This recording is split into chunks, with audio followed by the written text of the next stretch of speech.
C'est bon? Ouais. Bon, bah, écoutez, on va pouvoir démarrer. Bonjour à toutes et toutes. J'ai le plaisir d'accueillir. Alors moi, je trouve que c'est une des très très belles entreprises françaises, une très belle réussite. Donc l'entreprise Klaxoon, hein, avec Marie qui interviendra tout à l'heure. Et surtout, on va aussi avoir un retour d'expérience donc autour de l'association Klaxoon, de la SNCF. Hein, donc avec Thierry Rouffet, qui est oui c'est ça, Thierry Rouffet, hein, qui est consultant senior et qui accompagne un petit peu, j'ai bien compris, sur la mise en œuvre un petit peu de Klaxoon au sein de la SNCF. Et puis une compatriote, hein, Alix de Kermadec, une Bretonne, donc qui va nous parler, nous faire un peu, nous dire un petit peu comment finalement vous avez mis en œuvre la solution Klaxoon au sein de la SNCF. Je vous laisse tout de suite la parole. Exactement. En fait, ce qui était important pour nous aujourd'hui, c'était de vous montrer un double exemple dans cette demi-heure, à la fois pour vous montrer, parce que Klaxoon, c'est un outil qui améliore l'efficacité du travail en équipe, bien évidemment dans les moments de formation, et c'est ce qu'on va voir avec l'exemple de Thierry en deuxième partie, et puis des moments qu'on oublie souvent quand on travaille dans le monde de la formation, c'est tous les moments où on va travailler à nos projets. Quand on va concevoir des parcours de formation, faire de l'ingénierie pédagogique, animer des réseaux, et notamment concevoir un cahier des charges formation. C'est ce qu'on va voir avec Alix. Alix, toi tu travailles du coup à l'Université de l'Ingénierie, qui est une filiale de la SNCF, comme tu le disais, qui conçoit des formations pour toutes les entreprises du réseau, toutes les entreprises ferroviaires. Et puis tu travailles principalement sur les projets de formation. Aujourd'hui, si on regarde le moment du cahier des charges, tu le fais maintenant avec Klaxoon, mais avant, et tu continues de temps en temps de le faire sans Klaxoon, est-ce que tu peux partager avec nous la problématique que tu voyais ? Effectivement, pour nous, cette phase de cahier des charges, en fait, le cahier des charges, c'est le produit de sortie de la phase qu'on estime la plus importante dans la conception d'une formation, qui est l'analyse du besoin. On se rend compte que plus on prend le temps de poser les choses correctement au départ, et plus on a un résultat final qui correspond. C'est normalement très logique, mais ça va toujours mieux en le disant. Et donc, on avait un certain nombre de moyens de créer nos cahiers des charges de formation, enfin, en tout cas, d'interroger, d'essayer d'avoir un panel aussi large que possible des besoins à la fois de l'entreprise et des futurs utilisateurs de la formation. Et donc, on a toujours différents moyens assez classiques. Les réunions avec Paperboard habituelles pour recueillir des informations, avec une difficulté que c'est parfois difficile un peu de faire converger les informations ou d'avoir suffisamment d'interactivité pour qu'on puisse voir ce qui se passe. On fait aussi pas mal d'entretiens individuels de différents experts, différents profils. La difficulté qu'on a avec ça, c'est quand même une difficulté derrière pour un peu consolider ces informations pour réussir à les recroiser parce que c'est asynchrone. Et puis on utilise aussi parfois des questionnaires envoyés par mail avec la difficulté déjà que les gens répondent pas forcément toujours ou un peu à côté. Enfin voilà, on n'a pas ce côté échange. Et donc du coup, le risque que toi tu y voyais, c'était finalement d'être trop vite dans la réponse. Effectivement, nous, on travaille avec un public d'experts et d'ingénieurs. Et donc, ils ont tendance à arriver avec une réponse technique toute faite. Et nous, on cherche vraiment à remonter d'un cran et à bien définir quels sont les besoins des futurs utilisateurs de la formation. Et donc, planter vraiment ce décor avant de se dire comment est-ce qu'on va y répondre dans notre formation. Alors du coup, parmi la palette d'outils Klaxoon, il y a tout un tas d'outils. Tu les utilises déjà dans les formations, c'est-à-dire par rapport aux besoins pédagogiques que tu peux avoir, etc. Et là, dans ce moment du coup de cahier des charges, tu as utilisé un outil qui est le Brainstorm. Alors pour ceux qui ne connaissent pas, pour pouvoir bien comprendre l'exemple derrière, le Brainstorm, vous en avez un sous les yeux. Ici, regardez, alors j'ai un écran tactile, c'est pour ça que je le fais, ça met juste l'écran qui est devant moi. Ici, regardez, vous avez un espace blanc à la taille infinie, c'est ça le brainstorm. Et sur ce brainstorm, si je rezoome, qu'est-ce que vous avez ? Eh bien, vous avez différents types d'informations. Si je regarde ici, vous avez, par exemple, regardez à gauche, ici, vous avez du texte dans les rectangles de couleur. Vous avez aussi des photos. Vous avez aussi ici, à gauche, vous avez, par exemple, je vais le grossir, vous avez un lien vers un site web et vous pourriez aussi avoir du dessin. Et toute cette information, si vous regardez, je vais dézoomer pour vous montrer, eh bien cette information, elle a été organisée de manière très simple grâce à la barre d'outils que vous voyez en bas, qui va vous permettre en fait d'organiser l'information dans votre écran. Donc là, par exemple, avec Alix pour préparer, on a fait par exemple un rectangle ici. On a fait des traits. On aurait pu aussi très simplement, eh bien là, se dire tiens, on va connecter ces idées les unes avec les autres. D'accord ? Voici le principe du brainstorm. Alors, je vous l'expliquer pour que, du coup, Alix, toi, tu l'as utilisé pour ta réunion de conception du cahier des charges. Et on va regarder, du coup, comment est-ce que tu as fait concrètement. Hop, vas-y, tu peux y aller. Donc, le cas qu'on va vous présenter rapidement aujourd'hui, on avait un parcours de formation pour les agents d'études en signalisation. Donc, pour ceux qui ne sont pas familiers du sujet, c'est quelque chose de très technique. Et c'était une formation assez à l'ancienne avec un parcours très lourd. Et en travaillant au début avec les experts avec lesquels on était amené à montrer ce parcours et le faire évoluer, on a eu le sentiment qu'il y avait un certain nombre de sujets qui n'étaient pas encore couverts. Et donc on s'est dit, si on fait une réunion, en plus c'était un kick-off avec pas mal de personnes, il y avait une bonne quinzaine de participants. On voulait que tout le monde puisse participer, donner son avis et en même temps que ce soit une réunion productive et engageante pour les participants. Et que si on leur disait, votre avis, qu'est-ce qu'il faut changer dans le parcours de formation, on réussirait à faire changer 10 à 20% de l'existant, mais pas aller plus loin. Et on pressentait bien qu'il fallait plus que ça. Du coup, on a lancé une activité Klaxoon, donc un brainstorm. On a juste demandé aux gens, vous lancez des post-it bleus avec, pour vous, quelles sont les compétences des agents d'études en signalisation. Donc en les demandant de catégoriser les différents métiers et donc de lancer comme ça toutes les compétences. Donc on en a récupéré pendant un certain temps. Donc chacun a pu participer. Ça a permis aussi à ceux qui avaient leur N+1 dans la salle de dire ce qu'ils pensaient sans avoir peur d'être jugés. Donc c'était toujours bon à prendre.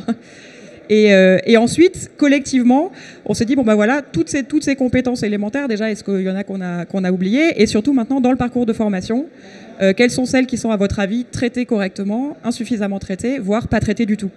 Donc ça a donné lieu à des discussions. Et voilà le résultat auquel on est arrivé. Clairement, on voit que quand même tout ce qui n'était pas traité du tout dans le parcours était quand même une proportion importante. Et on serait probablement jamais arrivé à avoir autant de réponses et autant de sujets non traités si on s'était dit qu'est-ce qu'il faut faire évoluer. Et je crois qu'à la fin, effectivement, vous avez également, vous êtes allé plus loin, vous avez posé une question aux participants. Exactement, comme on avait un ensemble de compétences à traiter qui était très important, on ne pouvait pas tout faire d'un coup. Et on voulait aussi engager ces experts avec nous pour qu'ils continuent à développer ce parcours de formation. Et donc, en direct, on a créé un vote. Donc on a mis en fait toutes les différentes thématiques qui étaient ressorties de l'échange quelques minutes auparavant et on leur a demandé de voter pour vous, d'identifier quels sont les sujets prioritaires. Et donc ça a permis d'arriver à un résultat collectif des sujets les plus importants et de tout de suite créer un groupe de travail et de demander aux participants de s'engager sur les différents sujets auxquels ils voulaient participer. Et ce qui est intéressant, c'est que cette question a été faite en direct et les résultats consolidés, vous les avez eus en direct et vous avez pu continuer du coup derrière sur le groupe de travail. Alors si on regarde un petit peu les bénéfices de tout ça, alors c'est un exemple, tu l'as fait avec d'autres cahiers des charges. Le premier, tu disais, ce qui est intéressant, c'est que quand on travaille à ce genre de sujet, un tableau à double entrée, finalement, ça suffit plus. Voilà, on se retrouve de plus en plus à avoir des parcours assez complexes à monter, avec différents profils, différents niveaux, plusieurs sujets qui se croisent, différentes phases de projet. Et donc le côté, qui sont les acteurs, quels sont leurs besoins, c'est une première étape, mais qui n'est pas suffisante. Et donc, par le biais de ce brainstorm, on a pu rajouter plus de dimensions et du coup avoir plus d'informations sur quelque chose qui restait visuel et facile à partager. Ouais, c'est vrai qu'en fait, quand vous êtes dans la discussion, tu le disais tout à l'heure, les gens, il y a des managers qui sont là, les gens n'osent pas forcément s'exprimer. C'est un peu le cas dans toutes les réunions, puisqu'aujourd'hui, on n'a que 50% des gens qui déclarent pouvoir s'exprimer, les autres n'osent pas véritablement le faire. Et là, ce qui est intéressant, c'est qu'à un moment donné, le fait de juste discuter ne suffit plus. Il faut pouvoir partager un grand visuel commun et finalement que le visuel aide à avancer dans la progression de l'idée. Et le deuxième, c'était intéressant, c'est que là on a vu un exemple, puisqu'on a un deuxième exemple derrière, mais il y avait un autre exemple que tu avais pris sur un cahier des charges finalement d'une formation nouvelle à faire. Et c'était une autre méthode de travail. Et ce que tu partageais, c'est que finalement le format du brainstorm s'adapte à ton besoin d'animation et pas l'inverse. Exactement, on a un autre exemple où on est parti vraiment d'une page blanche, où on a posé une autre question, on s'y est pris différemment, on a structuré différentes parties et différents objectifs, différents thèmes. Donc c'est vrai qu'avec le même outil, on a réussi à avoir des résultats complètement différents et à animer notre réunion différemment. Merci beaucoup Alix. Alors je vous propose qu'on pose des questions à Alix juste après. On va passer au deuxième témoignage avec Thierry. Hop, je bascule sur la présentation. Alors Thierry, toi tu es consultant animateur indépendant. Tout à fait. Tu animes sur la négociation des achats depuis 20 ans, environ 600 personnes formées par an. Et toi, tu es un peu comme Obélix, on va dire, tombé dans la marmite Klaxoon il y a 2 ans et demi. Et en fait, il y a 2 ans et demi, tu partageais déjà un constat sur les formations en salle que tu pouvais faire. Est-ce que tu peux le partager avec l'audience ? Tout à fait. Donc, je fais essentiellement des formations présentielles. Et je me rendais bien compte que pour captiver mes apprenants, pour les aider à mémoriser des idées, PowerPoint commençait à montrer ses limites, même si je travaillais mes visuels pour que ça accroche. C'était un petit peu compliqué. Et puis, comme moi, je suis beaucoup sur des mises en situation, l'idée, c'est derrière une mise en situation, quel débrief on peut faire. Et je me rendais compte que c'était relativement pauvre. Les gens, sous forme donc d'idées à faire remonter, c'est bien, oui, il a réussi, il a vendu, il a acheté. Donc, ça me demandait énormément d'énergie pour faire ressortir de bonnes idées. Donc, ça n'allait pas. Ça ne me donnait pas satisfaction sur la prestation que je voulais proposer. Et puis, tu avais un constat, ça c'est le pendant, la formation, ce que tu pouvais voir, et il y avait un constat aussi sur l'après-formation. L'après-formation, c'est comment transmettre aux apprenants les supports créés. Donc, j'utilisais à l'ancienne paperboard, des post-it, d'autres supports, qui fonctionnaient très très bien. Et puis, comme tout gentil formateur, je disais à la fin de la formation, je prends les pages, je déchire, et puis je vais vous mettre ça au propre. Parce qu'on peut faire des photos, mais c'est quand même pas terrible, quoi. Et puis, quand vous animez, alors moi c'est des modules de 2 jours, donc j'anime 2 fois 2 modules. Eh bien, c'est mon épouse et mes enfants qui étaient contents le dimanche matin de ne pas me voir, parce qu'il fallait que je remette tout ça au propre. Comme je m'étais engagé à renvoyer sous 10 jours pour le côté réactivation des bonnes pratiques. Et puis si je prenais un peu de retard, 15 jours après, mince, c'était quoi l'idée ? Le post-it là. Donc c'était un temps énorme, une énergie énorme. Ça ne me convenait pas non plus. Exactement. Et puis le dernier, c'était un petit peu cette idée de comment tu traces tes actions par rapport aux législateurs pour avoir toutes les normes qui vont bien, et puis par rapport aussi aux commanditaires. Alors là, c'est les textes de loi qui évoluent, qui nous demandent effectivement de tracer, de mesurer les choses. Et puis à mes clients, super, on a passé 2 jours bien, oui, mais qu'est-ce qu'il en ressort ? Donc il fallait tracer tout ça, tout à fait. Alors du coup, ce qu'on va partager, c'est un petit peu, tu disais depuis 2 ans et demi, en fait, ouais. Thierry est passé par différentes phases, tu as essayé différentes choses, etc. Et aujourd'hui, et on avait envie de le partager avec vous parce que c'est assez novateur, Thierry anime du coup ses formations, toujours avec le brainstorm, sans aucun slide. Donc du coup, on va partager avec vous un petit peu comment c'est fait. Alors ici, je vais l'agrandir, vous avez une photo d'une de ces formations. Donc vous reconnaissez maintenant le brainstorm un petit peu. On va zoomer sur certaines parties, on va faire quelques zooms. Ici, c'est un brainstorm qui est envoyé aux participants avant la formation. Alors la partie de gauche, il n'y a pas toutes ces idées, parce que ça c'est le travail qui est fait pendant. Par contre, ce qu'il y a au début de cette formation, il y a le mode d'emploi que vous voyez à gauche. Donc les gens peuvent voir, ok, dans quoi je tombe, entre guillemets. C'est quoi le mode d'emploi ? Comment est-ce que je vais m'en servir, etc. Au milieu, numéro 2, vous avez une bibliothèque avec des ressources vers des vidéos, vers des contenus, etc. Des articles, oui. Et puis, en fait, ce qui attend les participants, c'est une première activité qui se trouve au milieu, je vais zoomer dessus, qui est finalement, tu leur demandes avant de commencer à se présenter. Oui, 2 idées. L'idée, c'est que les gens s'approprient et démarrent la formation avant d'être présents. Et puis, en formation, on a notre traditionnel tour de table qui est un peu long, un peu lancinant. Et en même temps, quand je viens d'une formation, j'ai envie de savoir avec qui je vais travailler et qui je vais échanger. Donc là, les gens se connectent avant. Et effectivement, on va créer, grâce à notre fonction brainstorm, eh bien effectivement une façon de se présenter.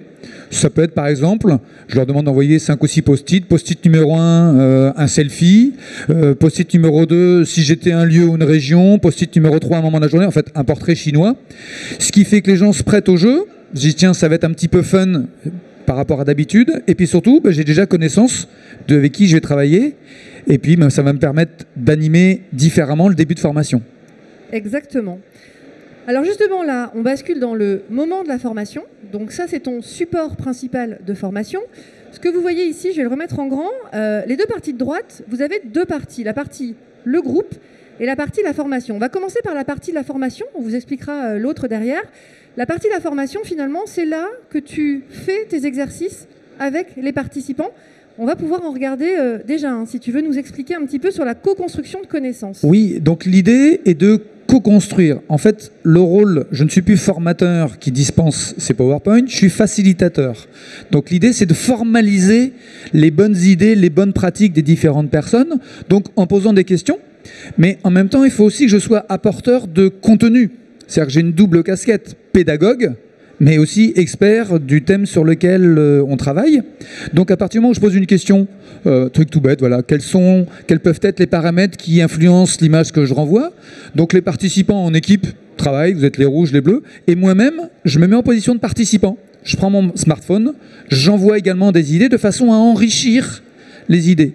Une fois que les idées sont sur le board, alors elles peuvent apparaître directement ou apparaître ailleurs, il y a plusieurs options, et on évalue ensemble les bonnes pratiques. Exactement. Donc avant ça, en fait, ça c'est le résultat final. Avant ça, imaginez, il y avait beaucoup plus d'idées. Les idées ont été convergées. Les gens ne savaient pas forcément que c'était Thierry qui apportait les idées. Du coup, au final, au lieu d'avoir un apport de planche de contenu, finalement ça remplace la planche de contenu. Et c'est un savoir qui a été co-construit avec les participants. Et donc l'ancrage est aussi plus fort. Et si besoin, ce que tu disais, finalement, tu peux rajouter un message final avec la pépite du coach, voilà, pour du coup laisser un message complémentaire.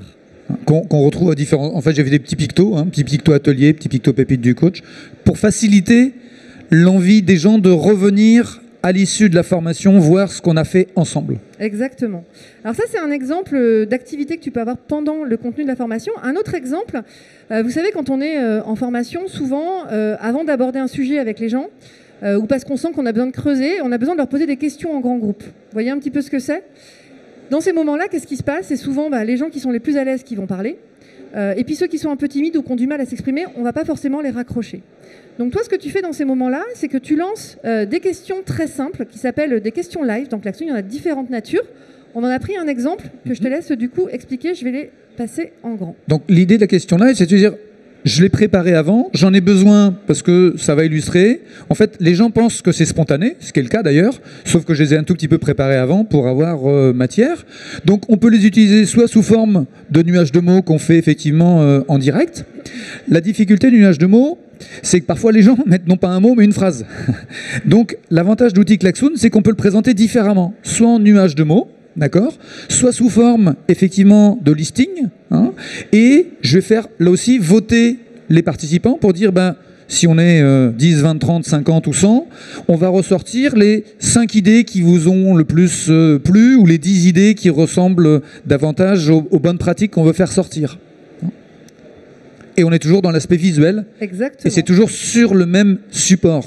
L'intérêt, c'est de ne pas démultiplier 50 supports. On se déconnecte, on se reconnecte, c'est où je ne retrouve pas le truc. Exactement. Dernière chose, la partie 3, c'est la partie du groupe. Dans cette partie du groupe, en fait, ce qui est intéressant, c'est que c'est une partie où finalement, Thierry fait tout ce qu'il faisait avant sur Paperboard. Donc là, qu'est-ce que vous voyez ? Vous retrouvez la partie, je vais zoomer un petit peu, vous retrouvez la partie au milieu, donc on a expliqué sur la découverte des participants. Au-dessus, vous le connaissez bien si vous êtes formateur, tout ce qui est vos attentes, vos envies en début de formation. Il peut y avoir aussi en formation parfois des questions que vous ne pouvez pas traiter dans la partie où vous êtes, mais vous savez qu'il faut les mettre un peu au frigo, ou alors vous avez une autre expression pour le faire, mais vous les mettez quelque part, et vous savez que vous allez les traiter après. Là, c'est très visuel, vous la mettez, vous savez qu'elle est là, vous l'avez capturée. Vous pouvez aussi avoir, regardez en haut à gauche, les feedbacks pour les mises en situation.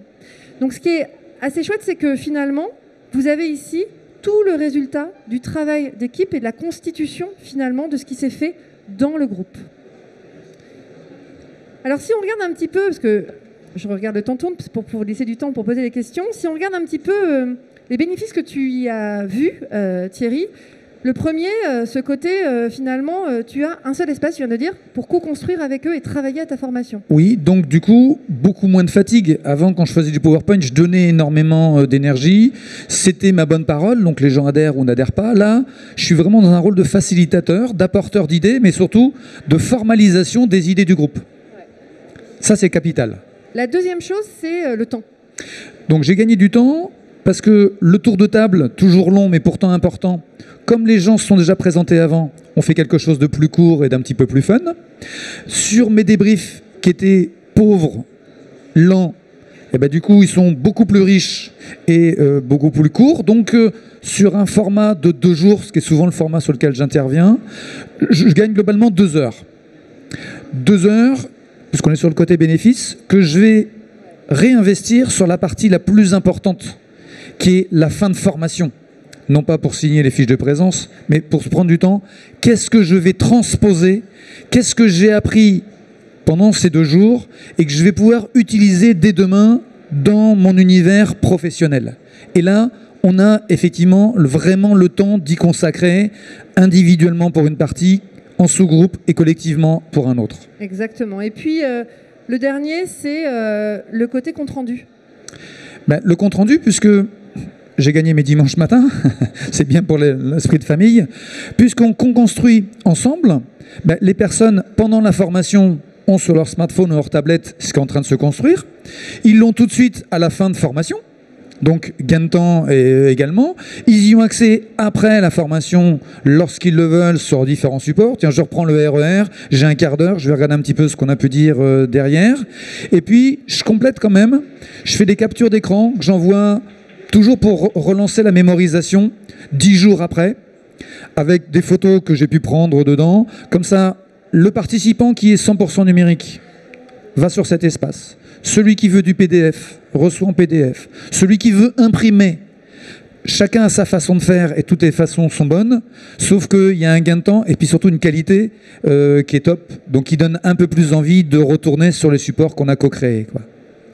Merci beaucoup Thierry. Merci à vous. Et il nous reste 7 minutes. Si vous avez des questions, n'hésitez pas. Alors, une première question.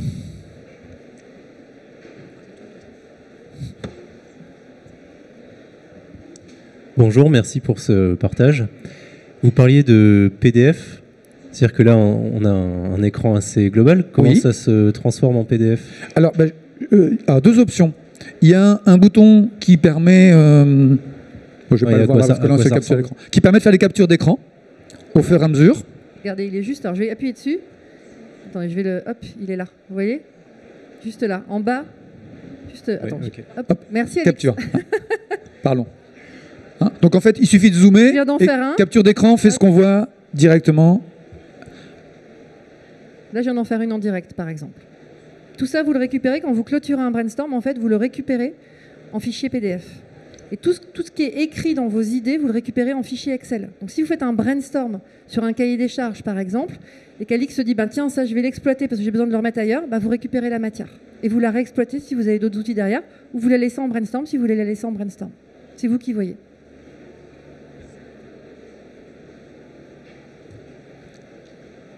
Une autre question? Je vais en poser une alors. Est-ce qu'il y a des... Là on a des cas d'usage où on est plutôt dans un contexte présentiel. Est-ce que vous avez des cas d'usage où finalement on utilise Klaxoon, mais dans un contexte plus distanciel avec des gens qui sont à différents endroits Alors, c'est chouette parce que, en fait, au départ, je voulais faire 3 cas d'usage. Et en fait, une demi-heure, c'est beaucoup trop court pour vous expliquer tout ce qu'on a envie de vous expliquer. Du coup, le 3e cas d'usage, c'est exactement ça. C'est quelqu'un qui travaille dans un cabinet de formation et qui travaille avec Schneider. Schneider, ils ont la problématique, on ne peut plus faire forcément beaucoup de déplacements pour les formations. Et sur une formation architecture très technique, ils avaient cette problématique de dire comment on passe du présentiel à faire des formations avec des gens partout dans le monde, puisque c'est un groupe international. Et donc, ce qu'ils ont fait, c'est que le 100% qui était en salle, ils l'ont transformé 100% à distance, en utilisant toujours le brainstorm et en faisant un peu la même chose, en disant d'abord, on va faire un workshop. Ils ont 3 workshops de 3 heures de mémoire, qui coupent avec des pauses, évidemment. Et en fait, ils vont se dire, par exemple, pendant 20 minutes, on va avoir un premier espace sur le brainstorm où on va travailler ensemble sur un sujet. Un peu comme ce que Thierry présentait sur quelles sont les thématiques ou quels sont les paramètres qui font qu'on est un bon négociateur. Et en fait, ça, ils le font à distance. En plus, ce qui est assez pratique, vous voyez, je vais regarder à droite, là, tout à droite, vous voyez la mini-map avec le plus-moins. Si je clique ici, il y a un bouton qui vient de se mettre en bleu. Ça, si je le clique, en fait, et que vous êtes connecté, si je bouge mon écran comme ça, sur vos écrans à distance, on voit bouger de la même manière. Ce qui fait qu'en fait, je vous dis, attendez, maintenant, on va faire dans le workshop, on va se centraliser là-dessus. Vous voyez. Et comme vous pouvez participer en envoyant des idées comme ça, et vous les positionnez, et bien finalement, on peut très bien faire des sessions de formation à distance, en mode workshop, webinaire, complètement de manière autonome, en utilisant ce support-là. Je ne sais pas si ça répond à la question. Si, très bien, très bien, très bien. C'était Alors, allez, une petite dernière. Allez, qui se lance?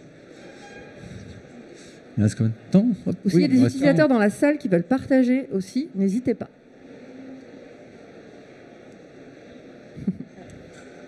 Bonjour, j'aimerais juste savoir si la prise en main pour vous a été assez rapide et facile. Alors vraiment oui, très rapide et très facile.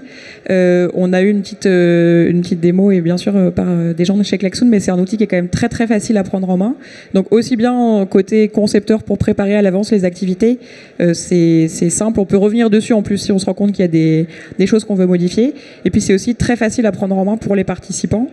Nous, on a une certaine quantité de notre public qui n'est pas très digital native, et pour autant, ils apprécient vraiment de participer avec leur smartphone, aussi bien en formation que dans nos réunions. Donc, c'est quand même un outil très facile à prendre en main. Tu as tout dit, c'est parfait. Attendez, allez-y. Bonjour, merci pour la présentation. Moi, dans le cadre de mon stage, j'ai eu l'occasion de découvrir cet outil. J'ai adoré. Donc nous, on fait de la présentielle et on a intégré petit à petit Klaxoon pour aller vers le digital. Et j'ai vraiment adoré. C'est très facile à prendre en main. L'équipe, elle est tout le temps là. On peut se rendre au Klaxoon Store à n'importe quel moment et on est vraiment accompagné. Et il y a différents outils. Il n'y a pas que le brainstorm. Il y a ce qu'on appelle la capsule. Ouais. On peut aussi générer des quiz. C'est vraiment très interactif. Et moi, je l'ai testé la première fois avec les apprenants. Ils ont vraiment adoré. Parce que c'est interactif. Et c'est des gens à la base qui n'aiment pas forcément le digital. Et ils ont adoré le fait qu'il y a un classement. Voilà. Donc c'est... Voilà. Top. Merci pour le témoignage. J'en profite, je rebondis. Effectivement, vous parlez du Klaxoon Store. C'est un espace à Paris de 500 mètres carrés qui est rue d'Aboukir et qui est un espace qu'on a pensé pour vous. En fait, c'est un espace qui vous permet de venir avec vos problématiques de travail en équipe, de formation, de réunion d'équipe, d'ateliers de travail. Vous dites, tiens, j'ai envie d'utiliser, j'ai envie de gagner en efficacité. Et c'est un espace en fait où on vous aide à transformer vos pratiques. Donc vous arrivez avec une problématique, nos consultants experts vous écoutent, travaillent avec vous, vous faites avec eux et vous ressortez avec une capsule, avec un brainstorm, avec un modèle aussi prêt à être déployé. Puisqu'aujourd'hui, pour vous permettre de démarrer rapidement, on s'est inspiré des millions de personnes qui utilisent aujourd'hui Klaxoon partout dans le monde pour en faire des modèles prêts à l'emploi. Donc vous voulez faire une réunion d'équipe, vous ne savez pas trop comment faire, vous prenez le modèle, vous regardez comment ça marche, il y a des vidéos, des modes d'emploi, et vous pouvez l'animer tout seul. Voilà, donc ça c'est effectivement, le Klaxoon Store est vraiment parfait pour ça. Et puis si vous n'êtes pas à Paris, on a une 50aine de personnes qui vous répondent au téléphone de 8h à 19h pour du coup vous aider dans vos usages et pour monter petit à petit en compétences dessus. Je reviens peut-être sur la notion de prise en main de tout à l'heure. Bon, là, on a mis un brainstorm que j'ai fait, donc moi, ça fait 2 ans et demi que j'utilise, mais au démarrage, c'était beaucoup plus simple. En fait, il faut y aller progressivement et s'approprier les choses. Quelques post-it au démarrage, puis après, on rajoute un visuel, puis un deuxième. L'idée, c'est de créer quelque chose qui vous parle à vous, qui parle au groupe. Parce que j'ai vu plusieurs personnes sur le stand, ils disent « Ah ouais, mais non. » J'ai dit « Non, attendez, n'ayez pas peur. Allons-y progressivement, appropriez-vous l'outil, ça va très très vite. » Et après, on se fait plaisir. Et on fait plaisir au groupe surtout. Le but, c'est pas de se faire plaisir à soi, c'est de faire plaisir aux apprenants. Et de rendre des formations efficaces, de plus en plus efficaces. Bien écoutez, merci beaucoup à vous. Alors il y a le numéro de stand peut-être si vous voulez retourner chez Klaxoon. Alors vous faites tout droit. Et il y a du rose et c'est G20. Voilà, G20, si vous n'avez pas le temps, le Klaxoon Store à Paris. Bien tout de suite alors. Ouais.